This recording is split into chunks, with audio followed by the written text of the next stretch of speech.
First, what we're seeing here, what we're witnessing with the Biden family, frankly, is just a web of concealment, of deception. A lot of people would say corruption. But let's be very clear. You have this many companies involved, this velocity of transactions, size of transactions. Like my colleagues have said, this is not how normal businesses operate. I had the ability with Chairman Comer and other members of the committee to go over to the Treasury building and review documents. And having read those documents, one thing became pretty crystal clear, that there were many people who had serious questions about the transactions and about the velocity of these transactions, and they either get very, very, very deep into concealment, hiding money, shifting money, and for the purpose, we don't know, because one thing everybody in this room and the American people definitely know is that the Biden family doesn't really have a business. There is no business structure around this family except politics. And since Joe Biden has spent decades in the Senate, served 8 years as vice president, and is now president of the United States, and the family's getting money from various countries and foreign businesses through various shell companies and this web of LLCs. I mean, guys, you in the press, this is easy pickings. I'm giving you Pulitzer stuff here. Like, all you have to do is literally look at our memo and see the level of detail upon which they have created this. And it's very, very frustrating. We have now been able to clearly see that the Biden's associates, like Rob Walker, Eric Sherman, has been discussed, created at least 16 companies while Joe Biden was vice president of the United States. 16 companies created while he was vice president. Now the list is 20, and as we continue our investigation, that list is growing.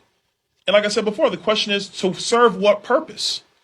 And the purpose of all these companies being created is to conceal money that the Biden family has been gaining because Joe Biden has been sitting at the upper echelon of our politics for almost 5 decades.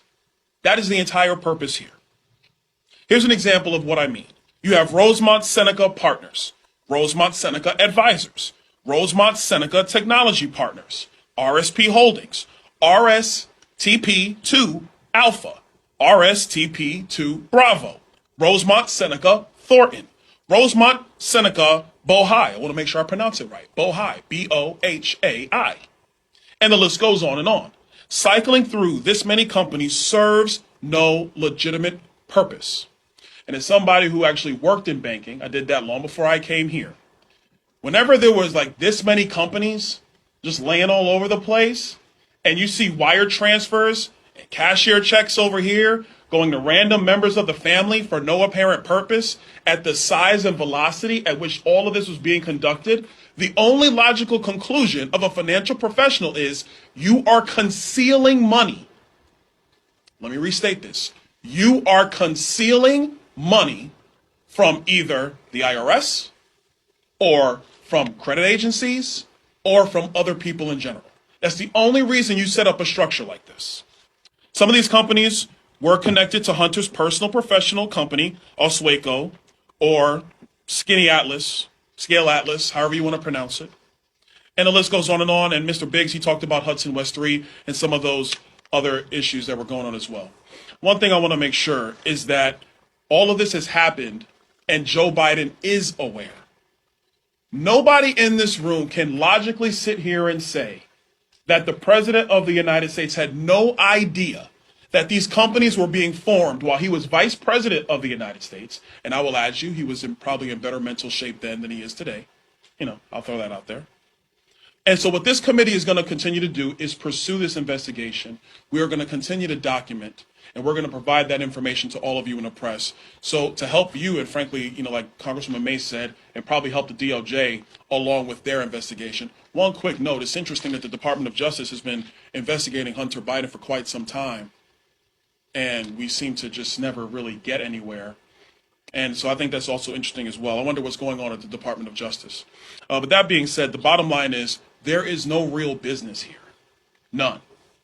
And let me also say this, because I know there are many in this room who wanted to go down all the various schemes that our colleagues on the other side of the aisle accused the former president of. Be very clear. The former president actually had a business, very big business. You could say it was his name. You could say it was his buildings. You could say it was wine. You could say it was branding. You could say it was The Apprentice. But he had a very big and legitimate business, which everybody in this room clearly knows and understands and can point to and say, that's the thing, that thing over there. Joe Biden has no business except his position in politics. And it is the requirement of this committee to